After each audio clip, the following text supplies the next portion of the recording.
यूं ही नहीं मिलती राही को मंजिल, एक जुनून सा दिल में जगाना होता है। पूछा चिड़ियों से कि कैसे बनाया आशियाना, तो बोली कि भरनी पड़ती है उड़ान बार बार, तिनका तिनका भी उठाना होता है। नमस्कार, मैं तन्मय चौबे आपके समक्ष आज जो कविता लेकर प्रस्तुत हो रहा हूँ वह है कविकुल तिलक रामधारी सिंह दिनकर की कोई अर्थ नहीं।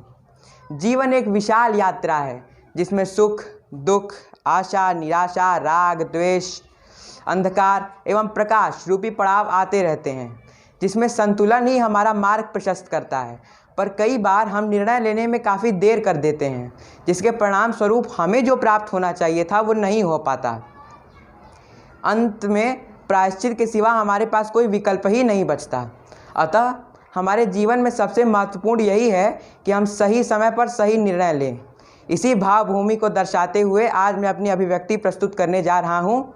आपके उत्साहवर्धन की प्रतीक्षा रहेगी। नित जीवन के संघर्षों से जब टूट चुका हो अंतर्मन, नित जीवन के संघर्षों से जब टूट चुका हो अंतर्मन, तब सुख के मिले समंदर का रह जाता कोई अर्थ नहीं, रह जाता कोई अर्थ नहीं।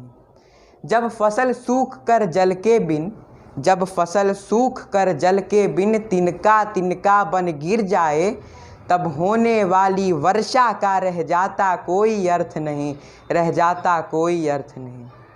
संबंध कोई भी हो लेकिन, संबंध कोई भी हो लेकिन यदि दुख में साथ न दें अपना, तब सुख में उन संबंधों का रह जाता कोई अर्थ नहीं, रह जाता कोई अर्थ नहीं।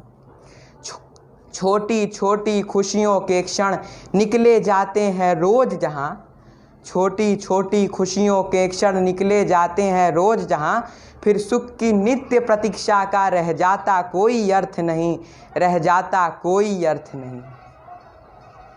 मन कटुआणी से आहत हो, मन कटुआणी से आहत हो, भीतर तक छलनी हो जाए, मन कटुआणी से आहत हो, भीतर तक छलनी हो जाए, फिर बाद कहे प्रिय वचनों का रह जाता कोई अर्थ नहीं, रह जाता कोई अर्थ नहीं। सुख साधन चाहे जितने हों, सुख साधन चाहे जितने हों, पर काया रोगों का घर हो, तब उन अगणित सुविधाओं का रह जाता कोई अर्थ नहीं, रह जाता कोई अर्थ नहीं। धन्यवाद।